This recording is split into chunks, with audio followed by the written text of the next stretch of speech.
Good afternoon and welcome to the Yale University Art Gallery. Our speaker today, John Walsh, truly needs no introduction, but ironically, I do need one. For those of you whom I haven't yet met, my name is Stephanie Wiles, and I'm the new Henry J. Heinz II director. I'm just now passing my 3-month mark in the position, and I'm honored to be working here at the gallery with my incredible colleagues in this superb collection. Everyone here today is familiar with John Walsh's stellar career as a curator, museum director, scholar, and riveting lecturer. There are many facets of his career worth noting, but I'd like to focus briefly on one area to which I have a small personal connection. When I entered the museum profession, John had recently been named director of the Getty Museum. At that time, the early 1980s, the art world was in awe of the bottomless resources of the Getty Trust and their broad mission to promote the visual arts. The Getty Museum itself had huge aspirations, and that included building a collection of old master drawings. I was working in the drawings department at the Morgan Library, and it seemed next to impossible to me and my colleagues at the Met and at the Frick and other museums that the Getty could ever compete with our collections. There simply were not enough top-notch old master drawings available on the market, even for an institution with such deep pockets. And then a remarkable thing happened. Sorry, I got a piece of tape on my talk. There's a tape on this thing here. Okay. And then a remarkable thing happened. In 1984, Christie's announced that drawings by Leonardo, Raphael, Rembrandt, and Rubens would be sold from the Chatsworth collection, the most important collection of old master drawings in private hands owned by the Duke of Devonshire. With that sale and another in 1987, John and his colleagues at the Getty built the foundation for an outstanding collection of old masters. They followed it by buying modern impressionist, post-impressionist drawings by dozens of artists, including Van Gogh. This was a once-in-a-lifetime opportunity for the museum and for its director. John's role in this extraordinary transformation is worth remembering. Today begins the latest of John's widely esteemed lecture series here at the gallery. Van Gogh's Turning Points is a series of 6, the first 2 to be held this month, and the next 4 in April. The series is generously supported by the John Walsh Lecture and Education Fund and the Martin A. Ryerson Lectureship Fund. It's my great pleasure now to turn the lectern over to John Walsh.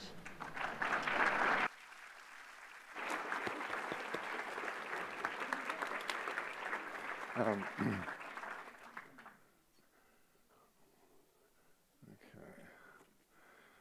Stephanie, you've been working really long hours since you got here, just a couple of months ago. So I'm especially flattered that you would take time to introduce me.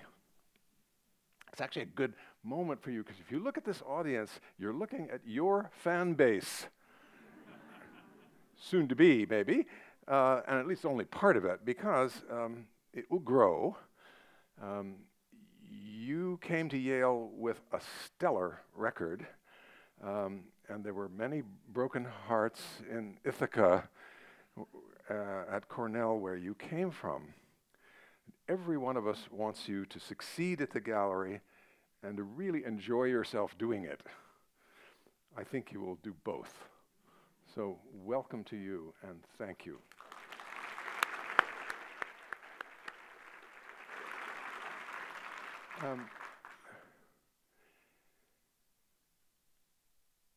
Frequently asked questions, how do we say it? Van Gogh? Van Gogh, like the French. Or do we say it the way the Dutch do? Van Gogh?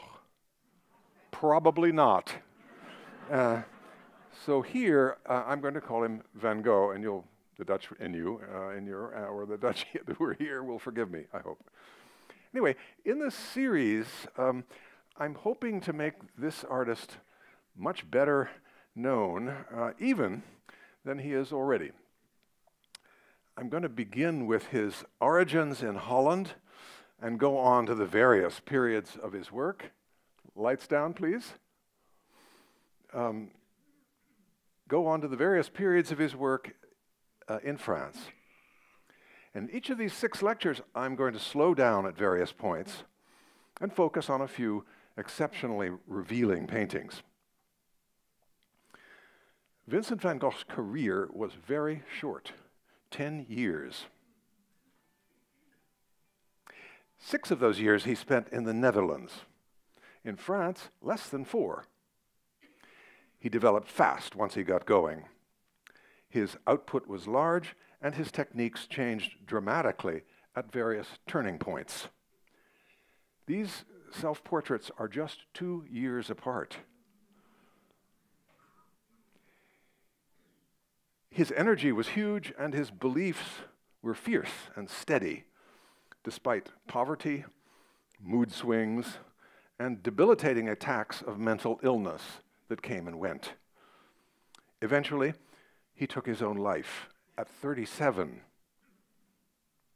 Van Gogh's illness was neither the key to his inspiration nor was a great hindrance to his work, despite the popular myths about him as a kind of divinely inspired madman.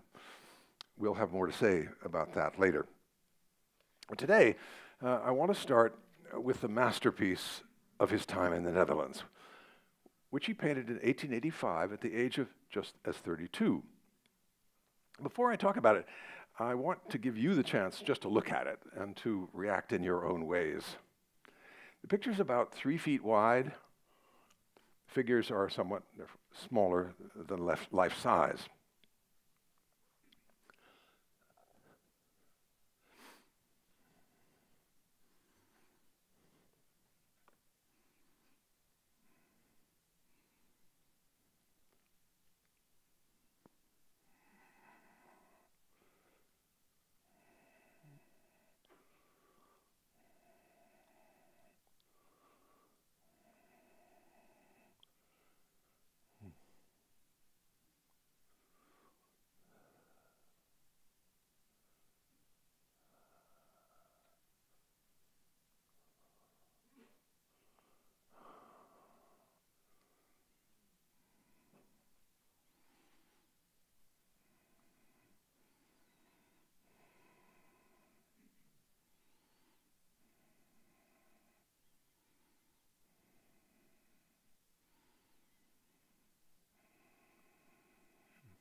We see a small, dark room with a low ceiling where 5 people are grouped around a table in lamplight.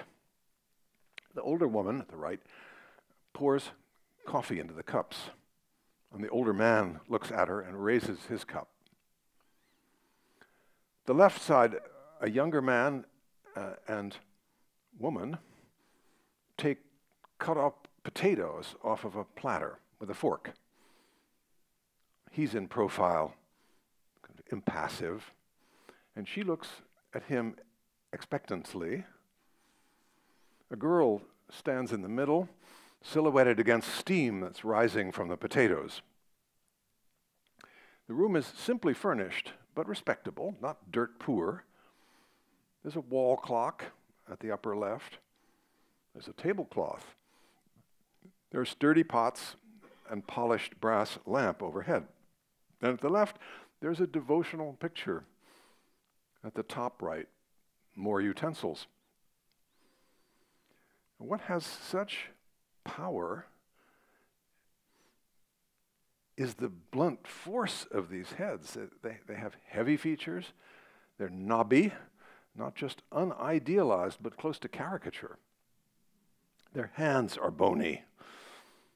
They're painted with broad, thick strokes and strong contrasts of light and dark, especially in the faces. The crude features contrast with the graceful folds of heavy cloth and an alternation of colors in her skirt and the tablecloth that you could almost call delicate, green with light lavender pink. And look how expertly the cups and the foreshortened coffee pot are painted. And look at the gnarled hand that holds the pot. This is a kind of pseudo-crudeness, intentional. It's for effect. And there is nothing like it in painting anywhere at this time. Neither the coarse features of the people, nor the broad, thick application of paint.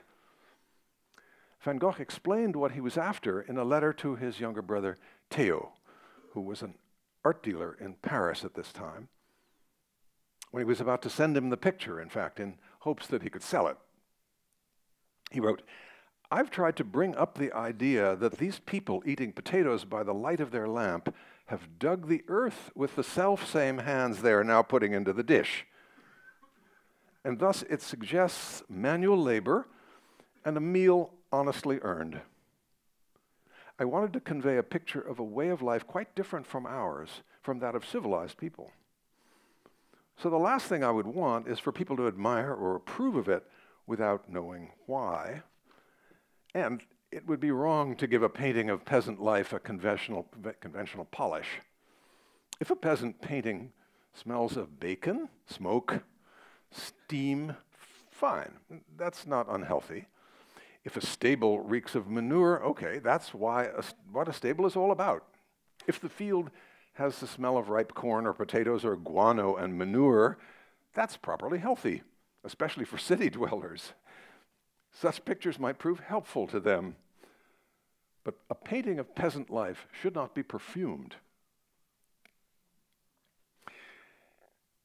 The Potato Eaters was the outcome of a long series of drawings and oil sketches of farm people in the country around Neunen in Brabant, near the Belgian border. He was interested not so much in their native costumes or their picturesque surroundings, but by their physiques, by the way they moved as they dug in the soil, pitched hay, and carried burdens. You can see from these examples that he developed a repertory of drawing techniques, too, from pen and watercolor to various chalks. There's something like 50 studies in oil of individual people, mostly head and shoulders, a whole trove of personalities and life experience. They're exercises in pose and expression, but also in direct economical brushwork, fluid in the case of the young woman in profile on the left, thick in the head of the old woman on the right that looks almost carved, her flesh laid on with about a dozen strokes, that's all. He wrote, "I don't know yet what I shall do with these heads, but I'll derive the composition from the characters themselves." This was a project that stretched Van Gogh very far, and some of these heads themselves are unforgettable. The aging man at the left looking at the artist, looking past him, and the young woman engaging him, head on. And these are two of the people used in the Potato Eaters. The idea of painting a group at a table was put in his head by seeing pictures by an older artist whom he admired very much, Joseph Israels. Israel's scenes of austere family meals taken in humble settings were intended for an audience and a market of well-to-do city people. And they carried uplifting messages about simple virtues, about hardship borne without complaint. They are lessons in admirable behavior. Van Gogh stripped away the sentimental idealism. He moved in closer. He applied his own unidealizing painting techniques to the subject.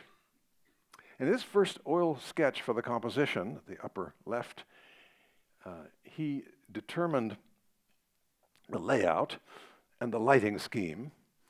And in the second, he introduces a young woman at the left, center, and gives everybody something to do. The younger couple poke at the potatoes, the old woman pours coffee, and the figure in the back now holds a cup.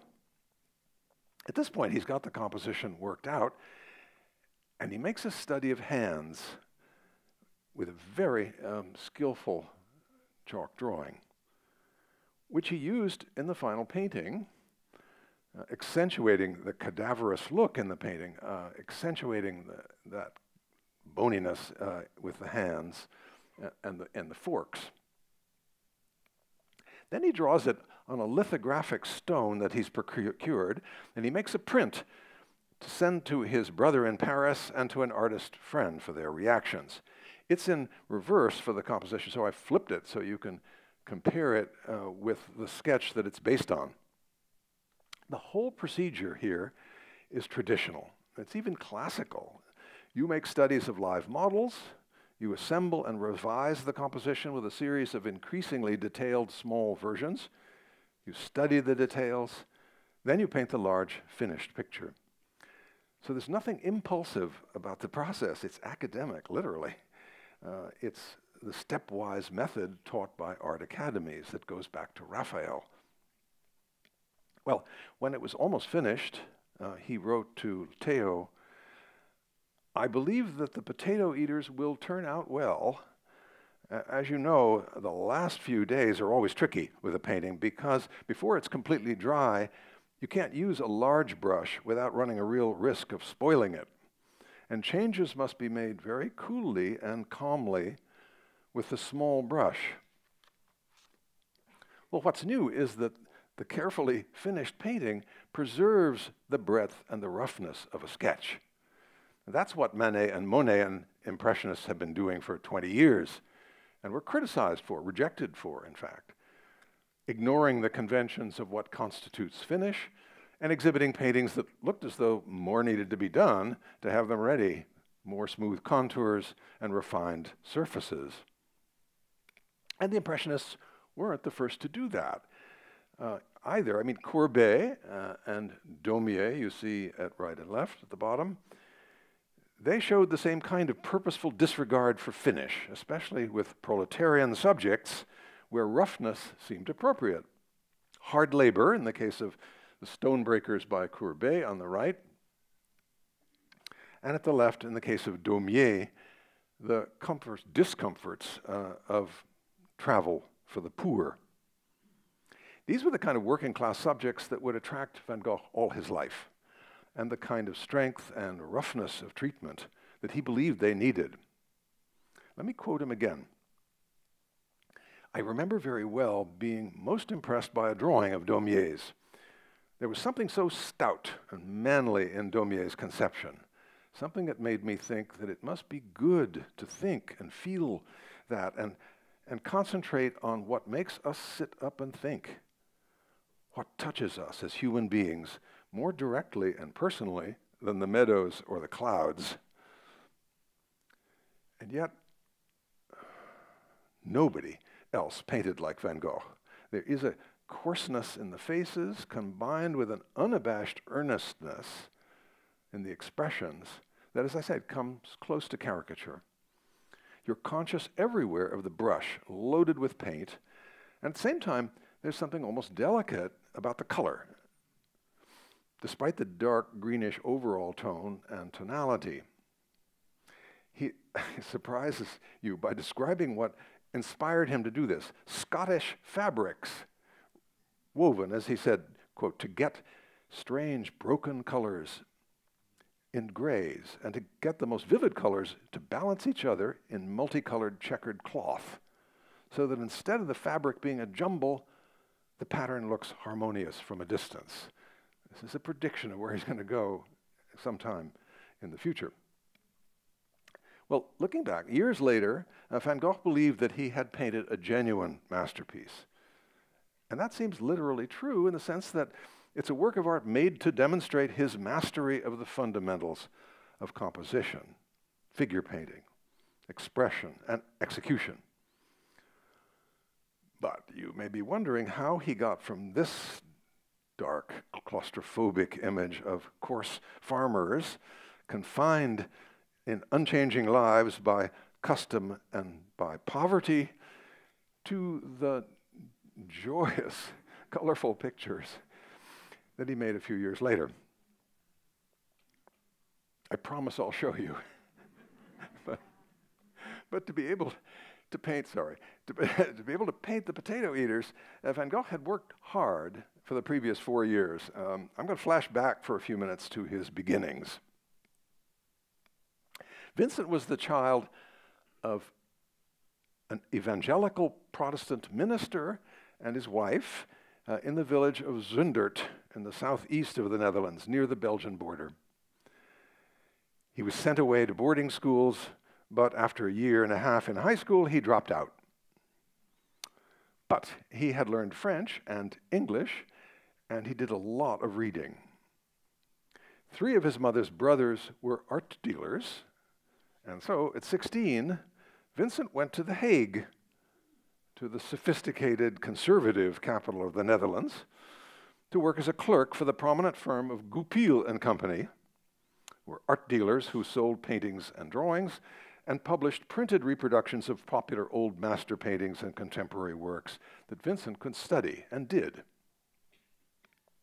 After 3 years, he wrote his 14-year-old brother Theo that he was happy and doing well.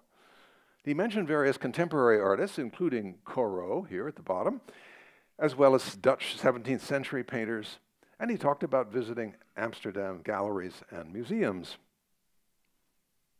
Goupil transferred him to London at the age of 20 to work at their large office there, and he stayed for 2 years, making cultivated friends, and he went to museums.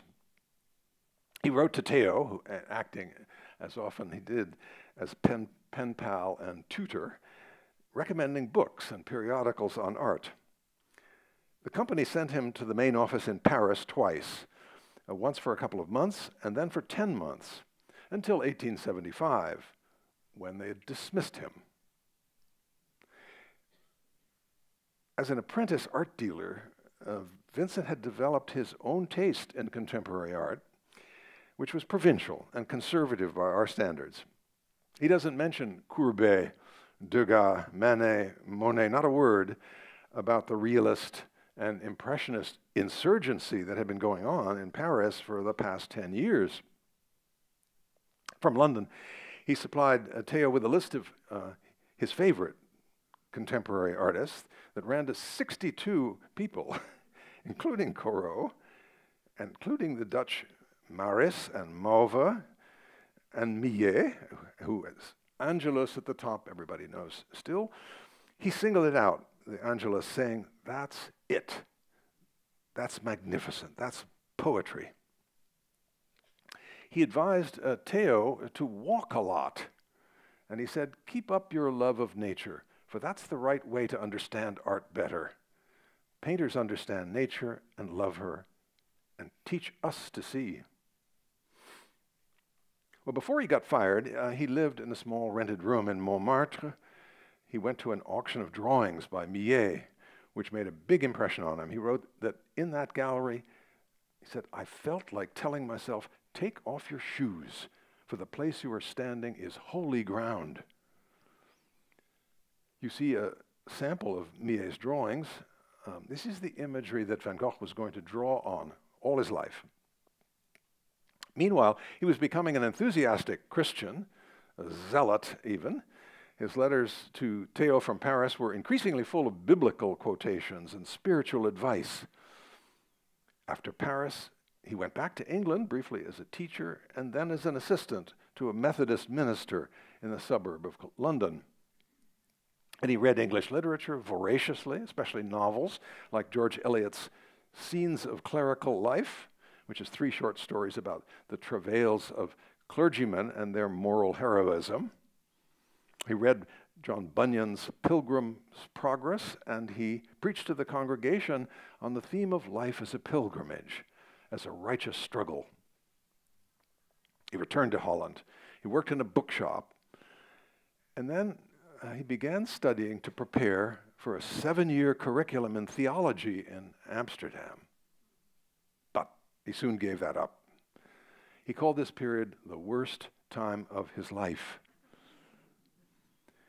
He next went to the Borinage in a Belgian coal mining district, think West Virginia, to serve as a missionary to the miners and their families who lived grueling lives.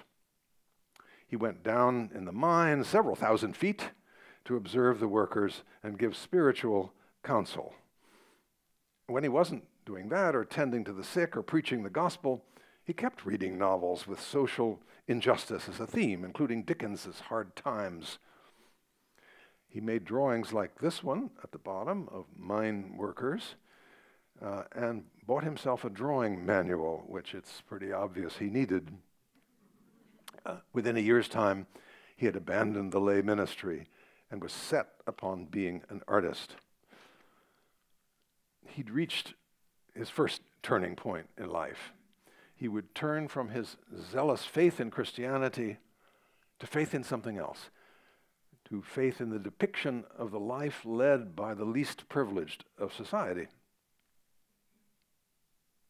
From the mines, he first made a quixotic pilgrimage, 60 miles walking on foot, to the French town where Jules Breton lived. Breton was an academically trained painter of peasant life who showed very successfully at official salons in Paris. His peasants, despite working, as you can see, from dawn to dusk, are statuesque, classically handsome. They belong to a different race from the potato eaters. Breton was a man, though, whom Vincent admired. But when he got to the town and Breton's house, he found he was too modest or felt himself too ragged even to meet the man. He had a 6-month stay in Brussels. He enrolled in the academy, but evidently didn't attend the drawing classes, at least not regularly. You can see from a drawing he made in Brussels how badly he needed instruction. Oops, oh yeah, at the bottom. He made a few artist friends, however, especially a wealthy young Dutch nobleman called Anton van Rappard at the top, which proved to be useful to both of them later on. His parents, meanwhile, had moved to a new parish in Etten, 100 miles northeast, in a rural backwater near the German border. He moved there to live with them and train himself to draw. The surviving drawings show some progress in the first 6 months, but it's clear that in 1881, at the age of 28, living with his parents, he was in bad graces with his family. He was volatile, unemployed, passionate about books and pictures, impatient with their middle-class values, and confused. He was grateful to Theo for sending him money, but he resented the necessity. He explained that his abandonment for the church was because the best way of knowing God is to love many things. He writes that he's not a ne'er-do-well, and he asks himself, how can I be of service? There is something inside of me, but what can it be? That spring in Etten, he had a visit from his friend Rappard, who went out in the countryside with him. And Van Gogh there made this very large drawing on one of those trips. It reveals a lot about him. Van Gogh has not studied shading or perspective, but he's looked at a lot of engravings and etchings by older artists and contemporary illustrators too, and he knows how to use a pen. So he creates this amazing vision of a marsh that's alive with pen lines, most of them of the absolute thinnest. Also uses broader lines for the lily paths made with the reed pen. Each stalk of grass is distinct. He already has, in other words, a surprising gift for line and its ability not just to express life in nature, but also to embody the artist's own reaction to it. To compare this with the drawing that his friend Rappard made from the same viewpoint, it's more persuasive, that is Rappard's drawing at the left, in terms of space, but it lacks the specific character, and it certainly lacks that total absorption and that personal energy that Vincent's drawing puts across. He taught himself to draw with the help of books. and with pointers from other artists. His how-to books included one published by Goupil and Company, the famous drawing course by the French academic painter Charles Bargue. These illustrations at the top taught you how to see your subject for its overall outlines and for its interior masses defined by boundaries between light and shade. And you proceed stepwise. You study sculptures first. The two at the top, at the left, were plaster casts or live models at the upper right. You drew the contours of shapes made by light and shade, and then you darkened the shade. When you study live models, as Bargue was doing in the drawing at the bottom, your lines don't have to be uniform or exact. There are lines that define, and there are lines that merely suggest. Vincent's family had one relative who was a successful painter, Anton Mauve, a leading member of the so-called Hague School, who advised him to make progress by making drawings from life. And Vincent threw himself at it. He wrote to his brother in a letter that you see here in the upper right, with little copies that he made to show Theo what he was describing. I've started working again from a live model, he says. I've been able to get various people here to do it. Diggers, sowers, plowers, men and women I must now draw constantly. Examine and draw everything that's part of a peasant's life. I've drawn a peasant with a spade no fewer than 5 times, in all kinds of poses. Twice a sower, twice a girl with a broom. I'm no longer as powerless in the face of nature as I used to be. Back home again with his parents, he worked hard at drawing peasants, had arguments with his father, and fell in love with his cousin, Kay Walsh, who's there in the middle, a well-born young widow with a child who refused him repeatedly. This was agonizing for Vincent and it caused a crisis in the family, especially after he pursued her to Amsterdam, all to no avail.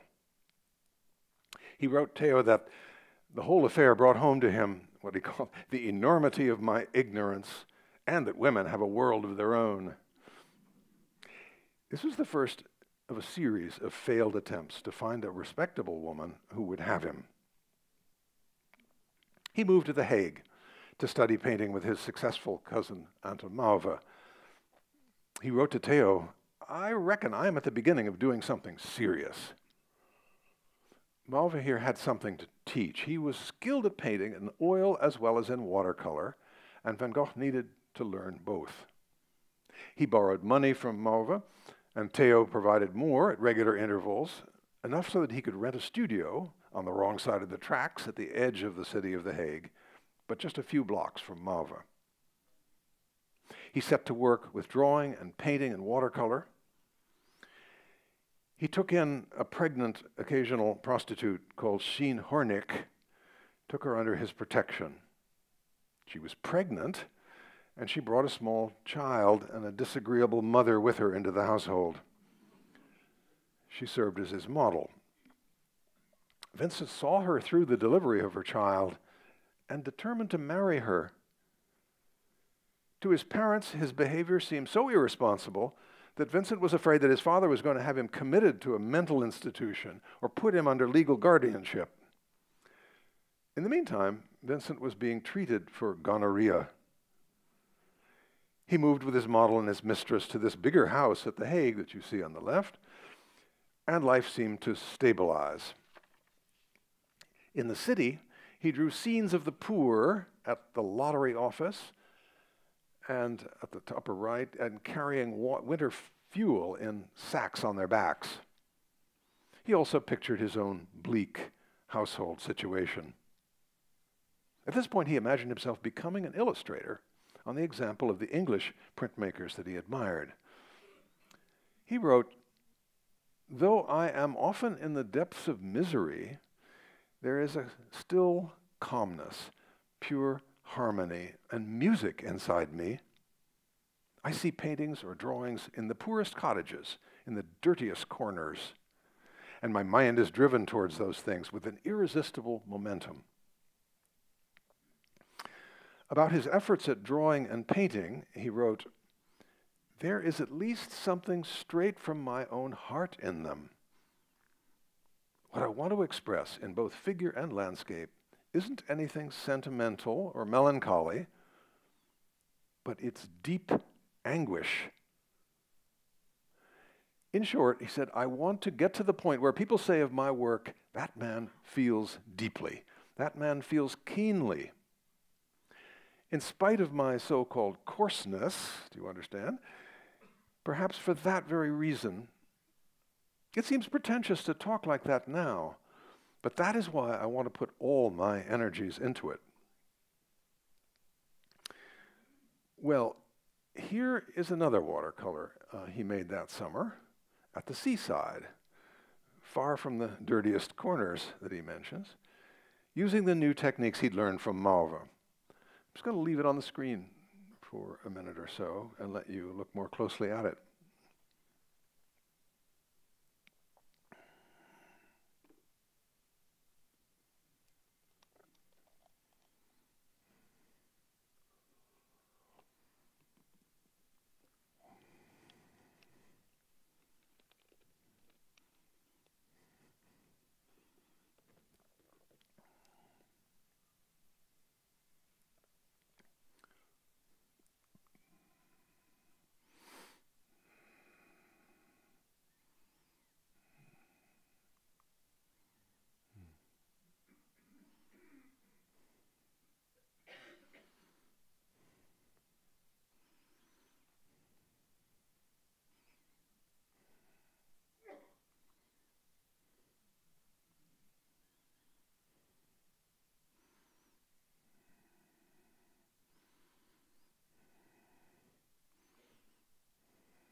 He's chosen a cloudy day and subdued light. He's learned to use watercolor pretty competently, putting down layered washes, taking advantage of the white of the paper and the nubbly surface. The scene here is Scheveningen on the North Sea, just outside The Hague.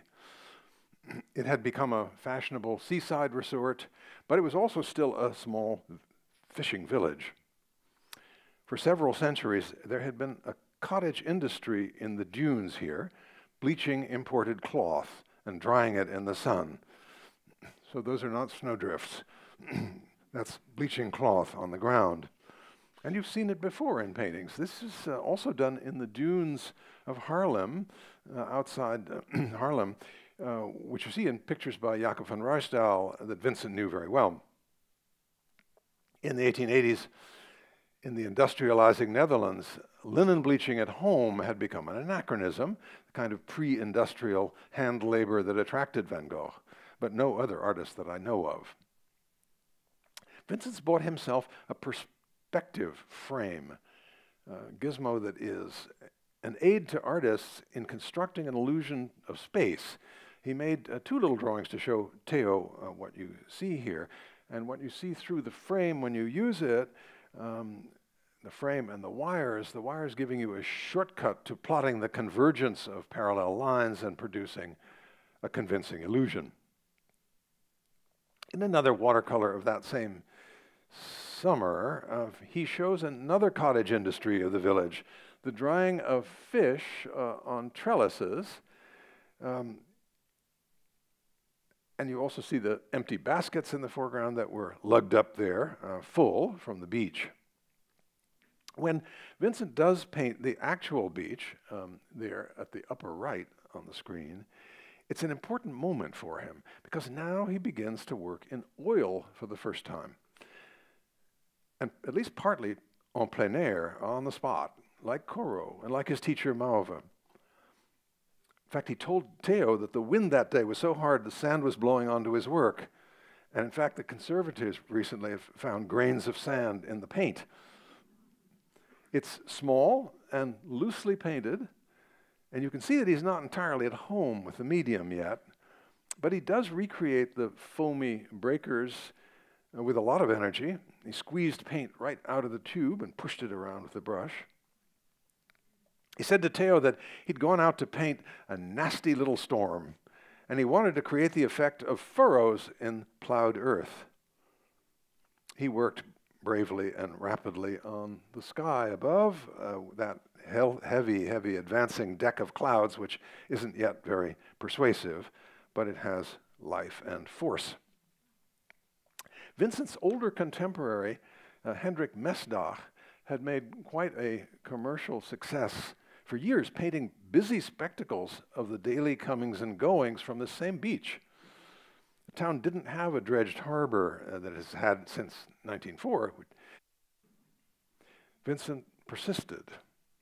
He made a series of exceptionally fine, somber drawings like this of the garden of his father's vicarage and other places in his immediate surroundings in the vain hope of selling them. He traveled 30 miles by road to a village with a famous old watermill, which he painted on the largest canvas he'd ever used, 5 feet wide, and told Theo he'd done it entirely out of doors in a very cold weather. So he must have meant to demonstrate that he could paint an impressive, finished scene of a subject familiar to artists and dealers in The Hague, and that might actually sell, which it didn't. Pictures that might be familiar, for example, from the work of the popular Barbizon painter Jules Dupré, with dramatic skies and humble buildings lit from behind by the declining twilight, all of which may have given Vincent a model. He also spent a lot of time in the countryside observing weavers at work in their homes. There's a painting in Boston. Hello, I'm going backwards. There's a painting in Boston that you can see for yourself. Not a small sketch, but a finished picture about 3 feet wide, with the kind of virtuosity that there is in the Potato Eaters a year later. He paints a machine that is spatially quite complex, and he does it convincingly with broad planes of paint. He's become skillful at drawing and with painting with a broad brush and not belaboring the paint surface, except for the walls here, which he builds up thickly to suggest plaster. He got a lot of practice with weavers. There are something like 50 studies or more in drawing and oil sketches and watercolor, the whole repertory. And he made several more large finished pictures, like the one at the bottom, in various cottages, taking various vantage points. And you might ask, why that subject? Well, weaving was another traditional cottage industry in the region, and there were many people doing it, not as a craft, but for practical reasons. It was a way for farm people to earn extra money by weaving all winter long when the weather was bad and crops were dormant. You've seen that Van Gogh was also attracted to linen bleaching, and fish drying, and peat digging, all trades that required the same hard work that they had for centuries, long before the work was mechanized and people left the land for city and for regular wages. Cloth weaving was doomed to extinction by the factories in France and England too, where weavers in novels and illustrated journals, like the one here at the upper left, all part of that, and that being as a part of a French series devoted to disappearing occupations. The most successful of these pictures, I think, is this one, with a view out the window. I think he uses the medieval church here of Neune to remind us of the long history of the weaving trade. And I think the woman stooping over closer to us out the window is doing work that she'd have done in the Middle Ages. He doesn't show these people as dehumanized. He's not nostalgic or sentimental about them. Their work is a fact. I wonder, though, if Van Gogh might have imagined himself as a kind of weaver, the self-reliant painter working long hours at another ancient craft, solitary, far from the city, weaving strands of color together, making slow progress on each project. He made many other studies that suggested that he had in mind making a composition of harvesting, which he never carried out, but it would have been another claim that pictures of humble, everyday subjects can have equal worth alongside the elevated traditional subjects, the art of the academies of fine arts and the salons, like Millet and Courbet and Mauve. In other words, Van Gogh doesn't want to be a mere landscape painter. He knew he belonged to a more important tradition. He wrote to his brother, and you could say his funder, "I think spending a little more money on models is called for, very much called for. For what I'm aiming at is quite a different thing from doing a little figure drawing. To show the peasant figure in action, I repeat, is what an essentially modern figure painting really does. It is the very essence of modern art, something that neither the Greeks nor the Renaissance nor the old Dutch school have done." He was going to spend most of the remaining 5 years of his life picturing the life of peasants on the land, but he would never do it again on this scale, approaching life size. The painting is his assertion that contemporary life is a fit subject and even a heroic challenge for art. His landscape sketches in oil get stronger all the time. I've stressed that because the skills that he brought with him to Paris a year later are often underestimated. Paris did open his eyes to new possibilities, but he was already a strong draftsman and a more than competent painter when he got there.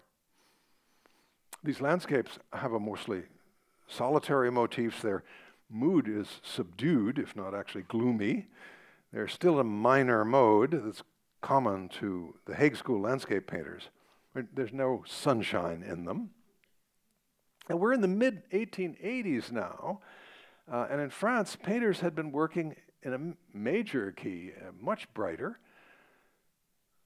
for the previous 15 years. What did Van Gogh know about this? Well, he hadn't seen anything by the Impressionists.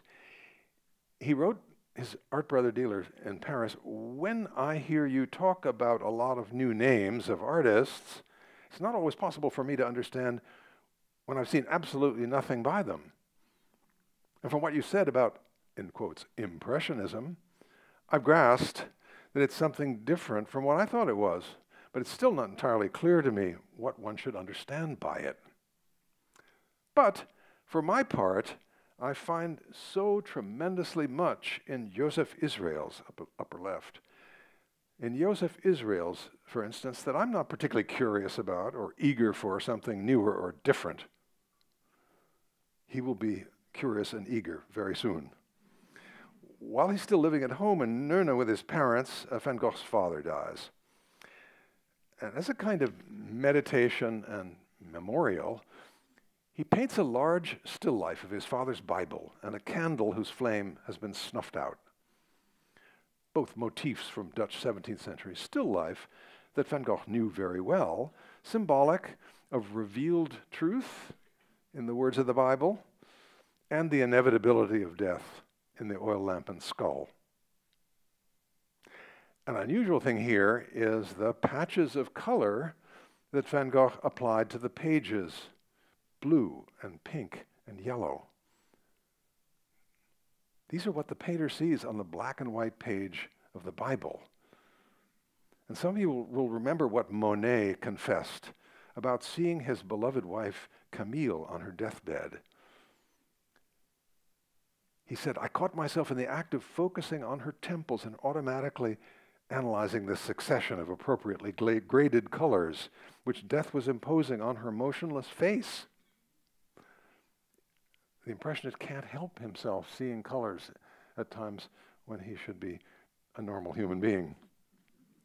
Upstaging it in this picture is the little book that Van Gogh carefully identifies on the cover. It says, Émile Zola, La Joie de Vivre. It's a dog-eared from reading is that book, a popular novel that came out the year before and that Van Gogh was reading. The hero of Zola's novel is an orphan girl who is endlessly loving and generous, no matter what. And she survives bad treatment by the ungenerous family that adopts her. she remains full of joie de vivre out of her constant awareness of the good in life. Van Gogh believed that his father's Christianity was harsh and constraining, and he seems to have seen in Zola's story something of his own liberation from all that, his embrace of joy in the good. In October, Van Gogh traveled up to Amsterdam for a few days to catch up on developments and see the brand new Rijksmuseum, which had just opened as a showplace for Dutch old masters. And among other things he wrote down about this, he said that their pictures, the artists he saw, like this one by Frans Hals, he said, they have, for the most part, been done quickly. And looking up close at portraits by Frans Hals, like this one that the museum had just acquired, Van Gogh surely saw validation for his own rapid way of working. Feeling he needed more training and a more congenial place to work, and maybe a market for his paintings, he moved to Antwerp, the commercial and artistic capital of Belgium, which gave him a taste of the beau monde. It was Dutch-speaking and not quite Parisian, but there was nightlife and a multilingual kind of bustle. It was a world apart from Amsterdam and The Hague. I don't think it's 3 months plus in Antwerp, and I don't think they've had the attention they deserved. And not only could he take classes in drawing and painting and find art supplies and visit museums and churches, he might also find more saleable subjects than his peasant laborers, like, for example, the views of the city like this, the monuments. He might paint them or make prints of them. He didn't do either thing, in fact. Or maybe there would be portrait commissions. Having no money to pay models, he had to settle for women and men who more or less came in off the street. And these study heads he made of them are stunning. They are a real turning point for him as a painter. They gave him the chance to go beyond the potato eaters in virtuosity and introduce more light and color. Nothing by any painter he'd ever encountered had displayed this extreme of technique, these broad, detached patches floating separately on the surface. By comparison, Manet, the great French pioneer of unmodulated surfaces, was suave by comparison, even making allowances for the class difference of the models here. Monet, Renoir, Pissarro, the artists of the first Impressionist generation, hadn't attempted anything like this. The profile of a man here is a showpiece of rapid painting, wet into wet, the swoops of the brush building up the beard and cheekbone, all abbreviated and convincing. Only one artist had tried this kind of technique, and that was, of course, Cézanne, who used something similar, like Van Gogh, when he was in his 30s. This is a picture of a friend, which has a more elaborate welter of strokes that Cézanne laid on only partly with brushes. Some he had used the palette knife for, a kind of spatula that gives sharp edges and a relief surface. So there's 15 years apart, Cézanne coming first, but I don't think there's any question of influence here. I think Van Gogh got to this point independent of Cézanne. Another brand new subject for Van Gogh, this gaslit dance hall where he jotted a series of quick sketches in colored chalk, including a pair of wistful or bored spectators. At the Academy, he threw himself at drawing. He proved to be a competent copyist when it came to plaster casts of Greek and Roman statues, and he hated it. He objected to the teacher's methods. He wrote to Theo, "I actually find all the drawings I see there hopelessly bad and fundamentally wrong, and I know that mine are totally different, and time is just going to have to tell who's right. Damn it, not one of them has any feeling for what a classical statue is." On the right, a very unclassical nude made at night, not in the Academy, but in a club for artists who pooled their money to pay a model. And at this, he was much more spirited and heartfelt. One last painting seems to have been made from a skeleton used. for an anatomical instructor in the academy, which Van Gogh, who was a devout smoker himself, gave a kind of wry twist. Well, in the post-impressionist galleries at the Metropolitan Museum, you may have seen this display case with one of those small, dark studies of a woman peeling potatoes. They show it that way because it was one of the pictures that Van Gogh brought with him to Paris in March 1886. In that year, Van Gogh painted his own portrait for the first time, as far as we know. Looking in the mirror in all his fierce intensity, using viscous, often detached brushstrokes, and in the silvery raking light that pulls him out of the surrounding gloom. The potato peeler didn't sell. Like everything else that Van Gogh had been sending to his brother for the last few years, hoping that he could manage to find buyers, despite Théo's telling him that the taste had been changing. People wanted light and color now. After a year or so in Paris, Van Gogh turned his painting of the potato peelers around. And on the back, he painted another self-portrait. What happened in the months between these two portraits, this astonishing transformation? That's the subject of the next lecture, when we'll retrace Vincent's time in Paris and encounter some more of his turning points, one of them not very far away, just upstairs in the galleries. So please come back if you can. Thank you.